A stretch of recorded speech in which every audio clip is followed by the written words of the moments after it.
దేవుని యొక్క వాక్యం చదువుకుందాం. బైబిల్ గ్రంథములో లేవియా కాండము 17వ అధ్యాయము 6వ వాక్యంలో ఒకటి, 7వ అధ్యాయము 8వ వాక్యం ఒకటి, 12వ అధ్యాయము 8వ వాక్యం, ఈ 3 వాక్యాల్లో ఏం రాసి ఉందంటే కొన్ని రకాల వస్తువుల గురించి రాసి ఉంది. గొర్రె, మేక, గొవ్వ, పావురము, గొర్రెపిల్ల ఇలాంటి జంతువుల గురించి రాసింది.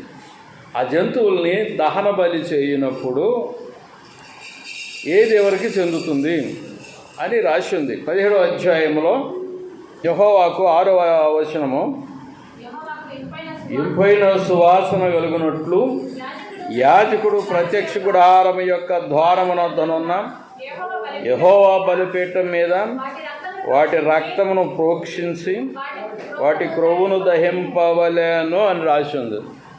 రక్తాన్నేమో బలిపీఠం మీద ప్రోక్షించాలి, క్రొవ్వునేమో బలిపీఠం మీద దహించాలి. తర్వాత అది గుడారం యొక్క ద్వారం దగ్గర ఇది జరగాలని రాసి ఉంది. ఇది యెహోవాకు ఇంపైన సువాసన కలుగునట్లు యాజకుడు చేసే పని అది. అయితే ఇంకా 2 వచనాలు చూపించాం. 7వ అధ్యాయం 8వ వచనము, దీన్ని దహన బలి అంటారు. 7వ అధ్యాయము 8వ వాక్యం అండి, ఒకడు తెచ్చిన దహన బలిని ఏ యాజకుడు అర్పించునో ఆ యాజకుడు అర్పించు దహన బలి పశువు చర్మము అతని దగును. అది నియమం. ఆ వచనం అయిపోయింది కదా. తర్వాత 12వ అధ్యాయం 8వ వచనంలో ఆమె గొర్రె పిల్లను తేజాలని ఎడల ఆమె రెండు తెల్ల గోవల నైనను 2 పావురపు పిల్లల నైనను దహన బలిగా ఒకదానిని, పాపరిహారార్థ బలిగా ఒకదానిని తీసుకొని రావలెను. యాజకుడు ఆమె నిమిత్తము ప్రాయశ్చిత్తం చేయగా ఆమెకు పవిత్రత కలుగును. ఈ దహన బలి దేనికి అర్పిస్తారు అని అంటే పాపాన్ని దహింపజేయటానికి, పాపాన్ని నాశనం చేయటానికి. ఎవరైతే పాపం చేస్తారో వాళ్ళు ఈ విధిని జరిగించాలని దేవుని వాక్యం బోధిస్తుంది. అయితే యేసుక్రీస్తు ప్రభువుల వారు మనందరి కొరకు బలైపోయారు. యేసుక్రీస్తు ప్రభువారు భూమి మీద ఉన్న జనం అందరి కొరకు బలి అయినాడు.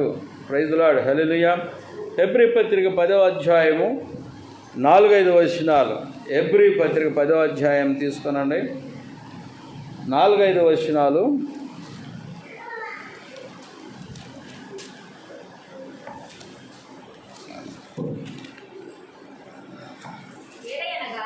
ఏలయనగా చూడండి, పూర్వకాలము ఎడ్లను అర్పించేవారు కొందరు. కొన్ని రకాల జనాలు, జాతులు ప్రపంచ దేశాల్లో అక్కడక్కడ బలి అర్పించేవాళ్ళు. బలి అర్పిస్తే వాటి రక్తం వస్తుంది. ఆ రక్తం అనేది పాపాన్ని నివారించడానికి దాన్ని ఉపయోగించేవాళ్ళు. ఎడ్ల యొక్కయు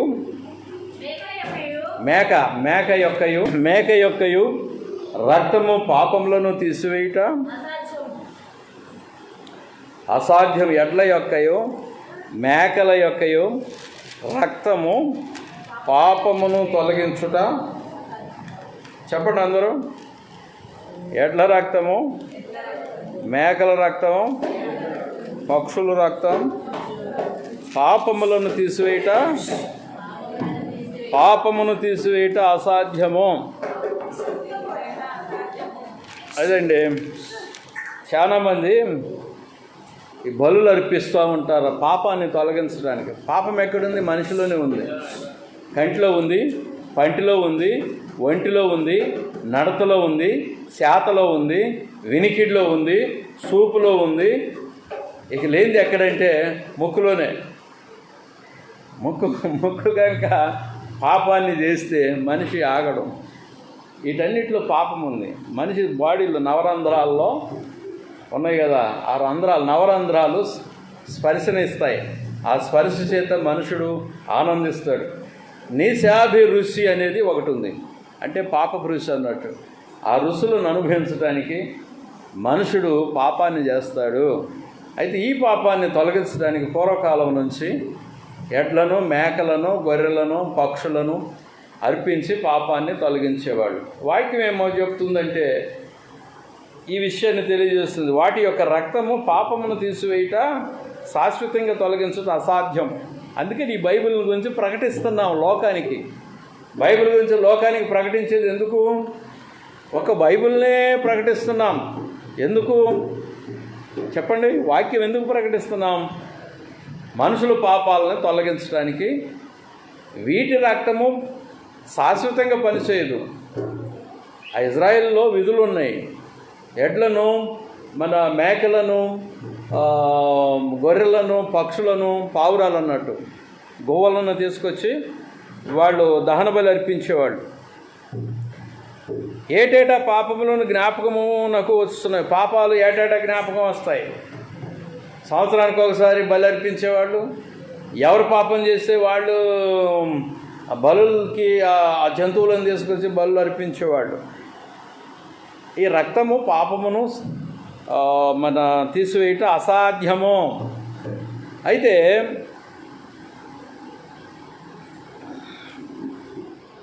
ఈ వాక్యం ఏం బోధ చేస్తుందంటే, కాబట్టి ఆయన ఈ లోకమందు ప్రవేశించినప్పుడు ఇలాగ చెప్పుతున్నాడు, బలియు అర్పణయు నీవు కోరలేదు కానీ నాకు ఒక శరీరమును అమర్చితివి. శరీరాన్ని అమర్చితివి. ఇంకా కిందకి చదువుకుంటే రకరకాల అంశాలు ఉన్నాయి. ప్రభువైన యేసుక్రీస్తుకు ఒక శరీరము, ఆ ఆత్మ అనే దానికి, ఆ వాయువుకి ఒక శరీరాన్ని అమర్చి భూమి మీదకి నరరూపంగా పంపించాడు అన్నట్టు. దేవుడైన యెహోవా అని చెప్పబడుతుంది. కనుక దేవునికి స్తోత్రాలు. ఇదే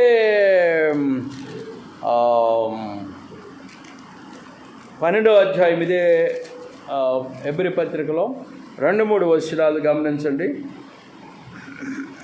మనము కూడా ప్రతి భారమును సులువుగా సిక్కులు పెట్టు పాపమును విడిచిపెట్టి విశ్వాసమునకు కర్తయు దాన్ని కొనసాగించు వాడునైనా యేసు వైపు చూసు మన ఎదుట ఉంచబడిన పందెములో ఓపికతో పరిగెత్తుదము. ఆయన తన ఎదుట ఉంచబడిన ఆనందము కొరకై అవమానమును నిర్లక్ష్యపెట్టి సిలువను సహించి దేవుని సింహాసనము యొక్క కుడి పార్శ్వమునకు ఆసీనుడు అయి ఉన్నాడు. మీరు అలసట పడకయు మీ ప్రాణములు విసుగకయు ఉండునట్లు పాపాత్ములు తనకు వ్యతిరేకముగా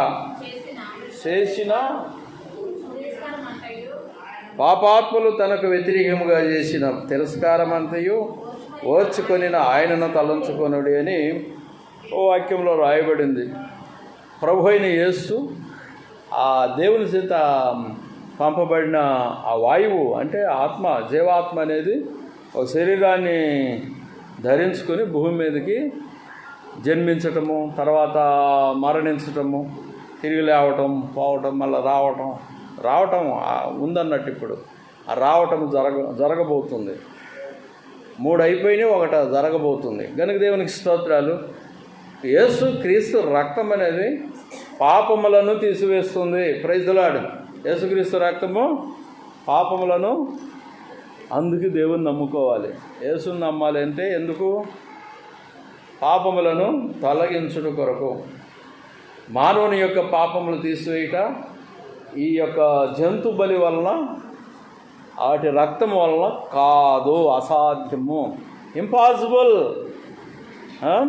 పాపము తీసివేయట ఇంపాసిబుల్, అసాధ్యం అని. అసాధ్యకరమైనది ఏంటిది? పాపం తొలగించదు, జంతువుల రక్తం. కనుక దేవుని వాక్యాన్ని మనం నమ్మాలి. Praise the lord. హల్లెలూయా. దేవునికి స్తోత్రాలు. అపోస్తుల కార్యములో 8వ అధ్యాయములో, అపోస్తుల కార్యాలు 8వ అధ్యాయము 32వ వచనం 1, తర్వాత 33వ వచనము 2, 3 ఈ యొక్క అపోస్తుల కార్యములు 8వ అధ్యాయంలో ఏదనగా ఆయన గొర్రె వలె వదకు తేబడిన బొచ్చు కత్తిరించువా అని బొచ్చు కత్తిరించువా అని ఎదుట గొర్రెపిల్ల ఎలాగ మౌనంగా ఉండును అలాగే ఆయన నోరు తెరవకుండెను. 33 ఆయన దీనత్వం బట్టి ఆయనకు న్యాయ విమర్శ దొరకకపోయెను. ఆయన సంతానమును ఎవరు వివరింతురు? ఆయన జీవం భూమి మీద నుండి తీసివేయబడినది. చూడండి, ఆయన జీవము భూమి మీద నుండి తీసివేయబడినది. లేడు ఆయన ఇక్కడ. కానీ ఒకటి ఉంది, జీవం అనే దానికి ప్రాణం అనే కూడా అర్థం వస్తుంది. జీవం అనే దానికి ప్రాణం, రక్తం. భూమి మీద నుంచి తీసివేయబడిన సిలువలో కొట్టబడి చంపబడ్డాడు ఆయన అని చెప్పబడుతుంది. ఇక్కడ చూడండి, చివరి రక్త బొట్టు వరకు కూడా ఆయన ఉంచుకోలేదు. అదంతా భూమి మీద కార్చబడింది, భూమి మీద పడిపోయింది. ఆయన శరీరము 3వ దినమున లేచి వెళ్ళిపోయింది. 40 దినాలు కనపడింది, 11 సార్లు వెళ్ళిపోయింది. ఆ బైబిల్లో ఏమంటాడంటే, తండ్రి యొక్క కుడిపార్శ్వనకు వెళ్ళి అక్కడ ఉన్నది, శరీరం ఉన్నది. ఆత్మ శరీరం 2 వెళ్ళినవి. భూమి మీద రక్తము ప్రోక్షించబడింది. ఎవరైతే నమ్ముతారో వారి పాపం తీసివేయబడుతుంది, మోక్షం దొరుకుతుంది. ప్రైజ్ ది లార్డ్, హల్లెలూయా. ఇది సువార్త, ప్రకటింపబడే సువార్త. చాలా మందికి ఇది అర్థం కావట్లేదు. మత ప్రచారం అంటాడు ఒకడు, చర్చిలు కూలగొడతాను అంటాడు ఇంకొకడు.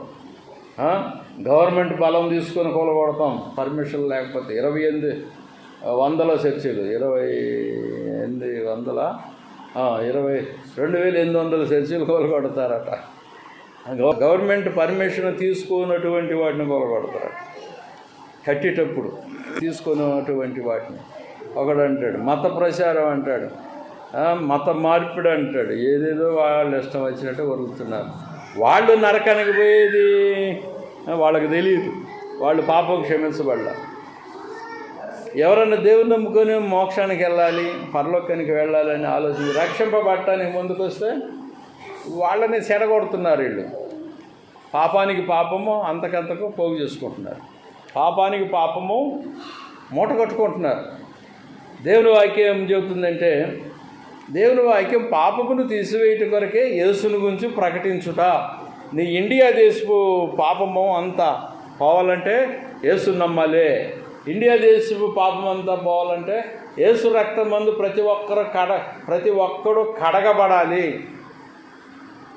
అని వాక్యం బోధిస్తుంది. యేసు రక్తం మందు ప్రతి ఒక్కడు కడగబడాలి. యేసు రక్తం మందు ప్రతి ఒక్కరూ కడగబడాలి, అప్పుడు రక్షణ కలుగుతుందని దేవుని వాక్యం బోధిస్తుంది. వాక్యంలో ఉన్న విషయాలని మనము అందరికీ తెలియచేయాలి. తెలియచేయటం వరకే సేవకులు చేసే పని, సువార్థికులు చేసే పని, దైవజనులు చేసే పని, కాపరులు చేసే పని. ఈ వాక్యము తెలియచేయబడాలి చాలు. ఆ తర్వాత ఆయన చూసుకుంటాడు. ప్రైజ్ ది లార్డ్, హల్లెలూయా. యెషయా గ్రంథం 53లో, యెషయా గ్రంథము 53వ అధ్యాయములో, యెషయా గ్రంథం 53వ అధ్యాయము 7వ వచనము తర్వాత 8వ వచనం. దౌర్జన్యమునందెను ప్రభువు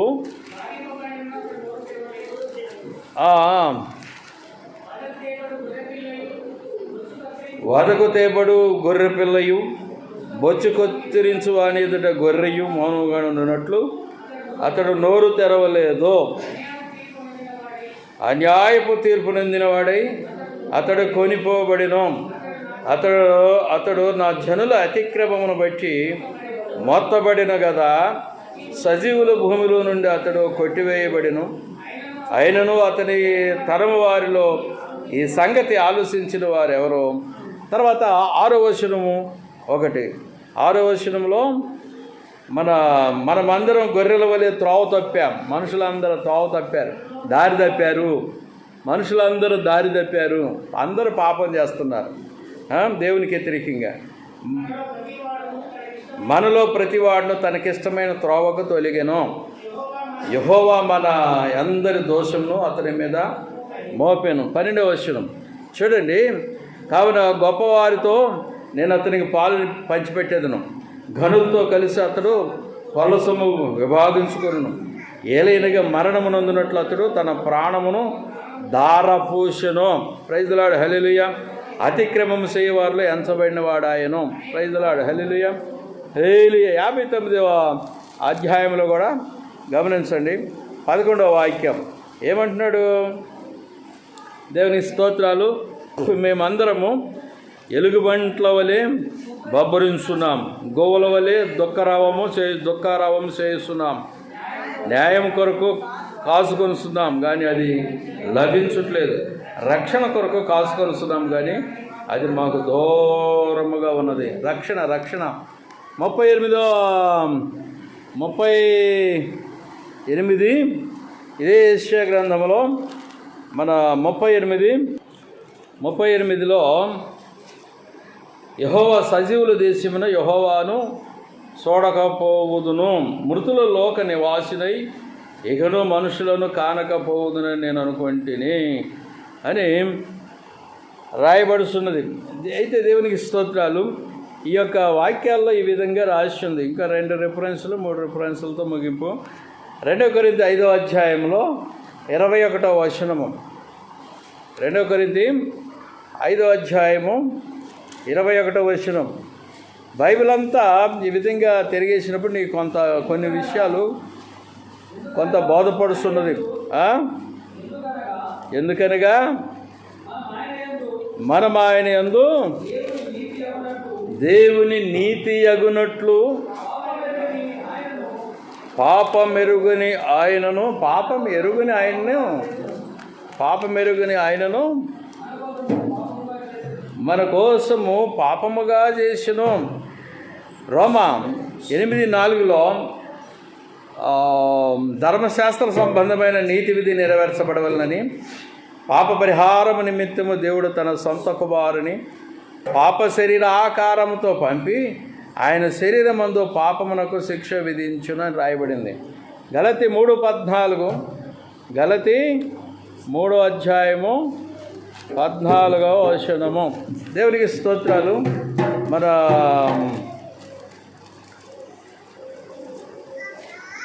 శరీరధారి అయ్యున్న దినములలో ఎబ్రీ పత్రిక 5వ అధ్యాయంలో 7వ వాక్యం. శరీరధారి అయ్యున్న దినములలో మహారోదనముతోనూ కన్నీళ్లతోనూ తన్ను మరణము నుండి రక్షింపగలవానికి ప్రార్థనలను యాసనలను సమర్పించి భయభక్తులు కలిగి ఉన్నందున ఆయన అంగీకరింపబడెను. ఈ గలతీ 3వ అధ్యాయం 14వ వాక్యం. 3వ అధ్యాయము 14వ వాక్యంలో గలతీలు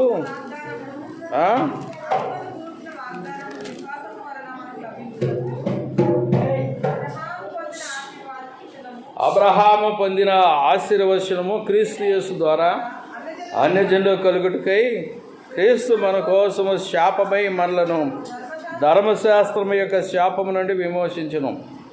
ఇందును గూసి మ్రాను మీద వేలాడిన ప్రతివాడును శాపగ్రస్తుడని వ్రాయబడి ఉన్నదే. ఇదండి వాక్యము. దేవునికి స్తోత్రాలు. ఏముంది ఈ వాక్యములో? ప్రభువైన యేసుక్రీస్తు మనందరి కొరకు దహన బలి ఆయను అని రాయబడింది. దహన బలి, దహించబడినాడు. పాప పరిహారార్థ బలి ఆయనే, అపరాధ పరిహారార్థ బలి ఆయనే. 5 రకాల బలులు ఉన్నాయి. నైవేద్య బలి ఉంది. ఈ 5 రకాల బలులన్నీ ప్రభువైన యేసుక్రీస్తులో నెరవేరినాయి. పూర్వము 5 రకాల బలులు అర్పించేవాళ్ళు యాజకుడి దగ్గరికి వచ్చి పూర్వము. అయితే ఆ 5 రకాల బలులు ప్రభువైన యేసుక్రీస్తునందు నెరవేర్చబడినవి. కనుక పాపం పోవాలంటే యేసుని నమ్మాలి. పాపం పోవాలంటే ఏం చేయాలి? కొందరు ఏమనుకుంటారంటే పాపం పోవాలంటే గుండు గురిగించుకోవాలి, పాపం పోవాలంటే గంగా స్నానాలు చేయాలి, పాపం పోవాలంటే తీర్థయాత్రలు చేయాలి, పాపం పోవాలంటే కానుకలు ఇవ్వాలి, పాపం పోవాలంటే బలులు అర్పించాలి, పాపం పోవాలంటే ఈ లోకంలో దాన ధర్మాలు చేయాలి. పాపం పోతుంది. అసాధ్యము, వాటి వలన అసాధ్యము వాక్యం బోధిస్తుంది. ఎడ్ల యొక్క, మేకల యొక్క, గొర్రెల యొక్క రక్తముతో పాపము నివారణ అవటం అనేది అసాధ్యము. అందుకనే దేవుడు మన ప్రభు యేసుక్రీస్తుని లోకానికి ఇచ్చి పాపాన్ని నివారించాడు. యేసుని ఎందుకు నమ్మాలయ్యా అంటే పాప నివారణ జరిగించాడు కనుక, రక్షణ ఇచ్చాడు కనుక ఆయన్ని మనం విశ్వసించాలి. ఇదండి మత మార్పిళ్ళు, కుల మార్పిళ్ళు, దేశం మార్పిడి అవన్నీ లేవు. మరి జనం మారిపోతున్నారు కండి, మారిపోతారు. మరి వాళ్ళ పాపాలు క్షమింపబడాలి, వాళ్ళు మోక్షంలోకి వెళ్ళాలంటే ఇదే మార్గం. అందుకని ఆయన అన్నాడు, నేనే మార్గాన్ని, నేనే సత్యాన్ని, నేనే జీవాన్ని, నా ద్వారా తప్ప ఎవడో తండ్రి దగ్గరికి రాడు, ఆ యొక్క దేవుని దగ్గరికి రాడు, ఎవడో రాడు. నువ్వు ఎన్ని చేసినా ఈ లోకమందు పుణ్యకార్యాలు ఎన్ని చేసినా దేవుని దగ్గరికి రాలేవు. నా ద్వారా తప్ప ఎవడో తండ్రి దగ్గర రావటానికి వీలు లేదు. యోహాను సువార్త 14:6 నేను ప్రకటించింది ఇది, నేను నమ్మింది ఇది. రక్షణ కొరకు నేను నమ్మాను, ప్రకటిస్తున్నాను. నాకు ఎలాంటి ఆటంకాలు ఏర్పడినా ఎదుర్కొంటాను. ఈ రక్షణ కొరకు, ఈ రక్షణని ప్రకటించడం కొరకు ఎన్ని ఆటంకాలైనా ఎదుర్కొని ముందుకెళ్తాను. ప్రైజ్ ది లార్డ్, హల్లెలూయా. ఆయన రక్షకుడు అండి. ప్రైజ్ ది లార్డ్, హల్లెలూయా. యేసుక్రీస్తు ప్రభువు రక్షకుడు. ఈ రక్షణ నుంచి నిన్ను తప్పించాలని సాతానుడు ఎన్నో ప్రణాళికలు వేస్తాడండి. ఎన్నో వృత్తిపరమైన ప్రణాళికలు చేస్తాడు. నువ్వు యేసు నమ్మినందుకు నీ వృత్తిపరమైన ప్రణాళిక నుంచి నీకు కలిగే జీవనాధారం విషయంలో ఆటంకాలు చేస్తాడు. కులపరమైన ఆటంకాలు చేస్తాడు. ఈ రక్షణ నువ్వు పొందకుండా ఉండాలని, నీ పాపం క్షమించబడకుండా చేస్తే నువ్వు నరకానికి వెళ్ళిపోతావు. మన మతపరమైన ఆటంకాలు చేస్తాడు సాతాను ప్లాన్లు అవి, ప్రణాళికలు అవి. వాటన్నిటిని జయించి ముందుకొచ్చి యేసు క్రీస్తునందు నువ్వు నిలబడితే పరలోకము మోక్షం అనేది నీదే. ప్రైజ్ ది లార్డ్, హల్లెలూయా. అన్నిటిని జయించాలి. మతపరమైనవి, కులపరమైనవి, జాతిపరమైనవి, అన్ని రకాల ఆటంకాలు జయించాలి. క్రీస్తు యేసునందు స్థిరపడి దేవుణ్ణి ఆరాధించుకొనవలెను. ఈ రక్షణ నిమిత్తమై, ఈ రక్షణ కొరకు చాలామంది ఆస్తులను కోల్పోయారు. ఆస్తులంటే ఇళ్లను కోల్పోయారు, పొలాలు కోల్పోయారు. మొదటి శతాబ్దంలో అపోస్తలులు ఆస్తులను కోల్పోయారు ఈ రక్షణ కొరకు. ఇప్పటి కాలం భక్తులు ఏం చేస్తున్నారు తెలుసా? ఇప్పటి కాలపోళ్ళు ఆస్తులను సంపాదించుకుంటున్నారు.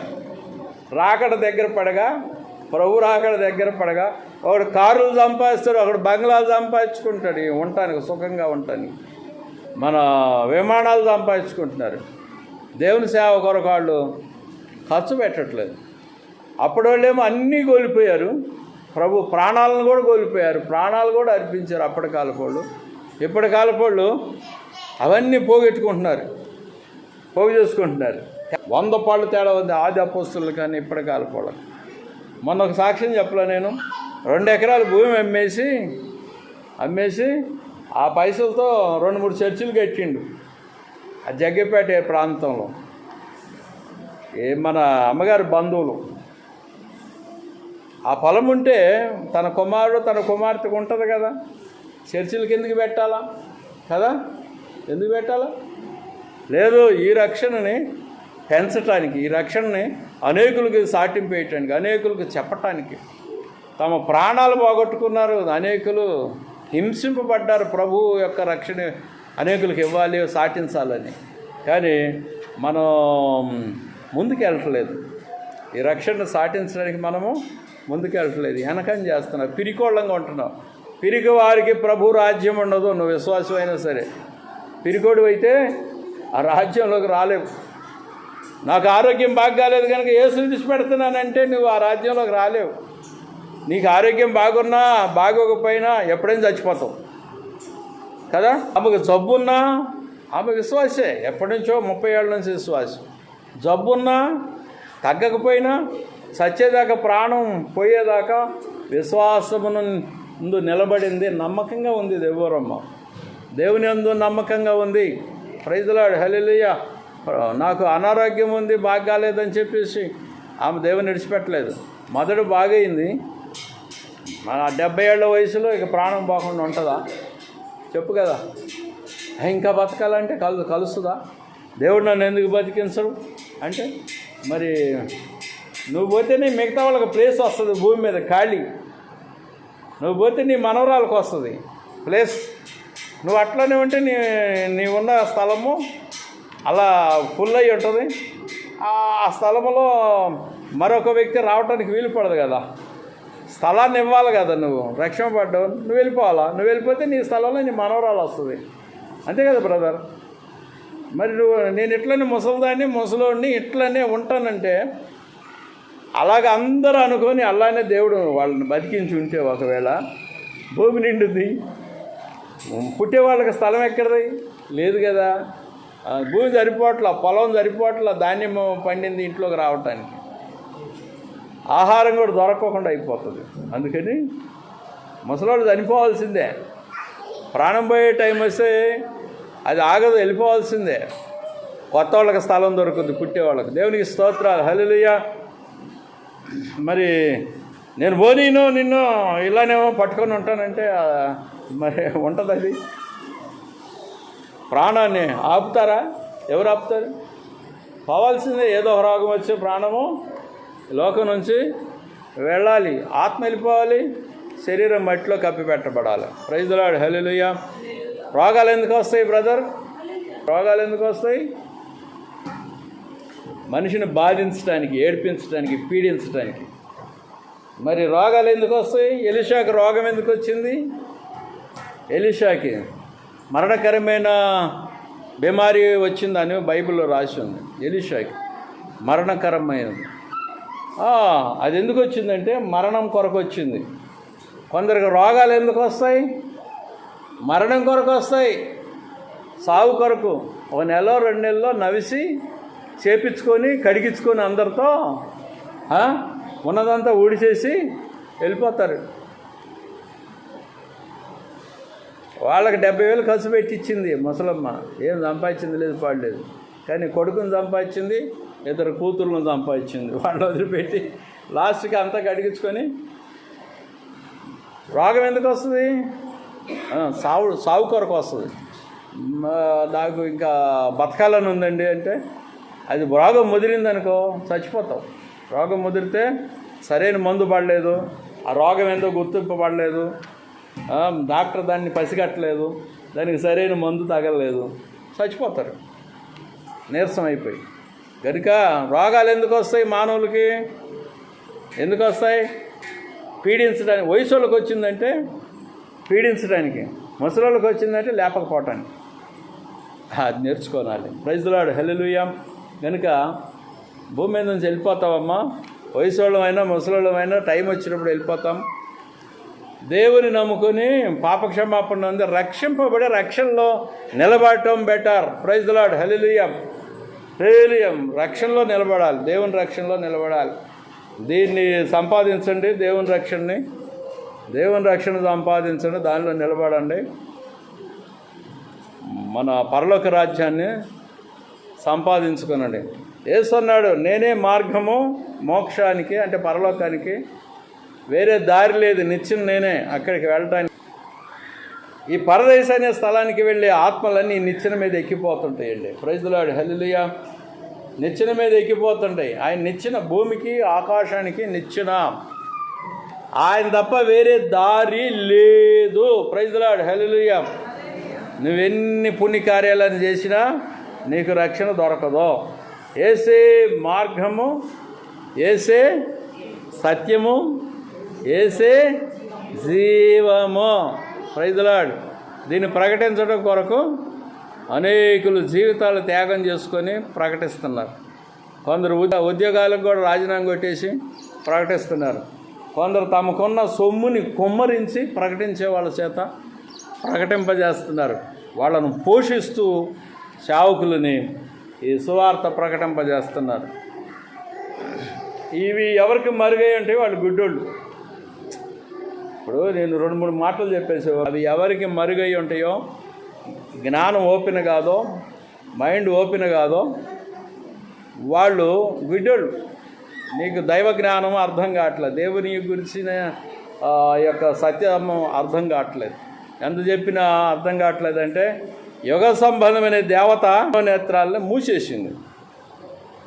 నీకు దేవుని యొక్క వాక్యం యొక్క మర్మము, సువార్త మర్మము అర్థం కాకుండా నీ మనోనేత్రాలు మూయబడినవి, అవి తెరవబడాలి అని ప్రార్థన చేద్దాం.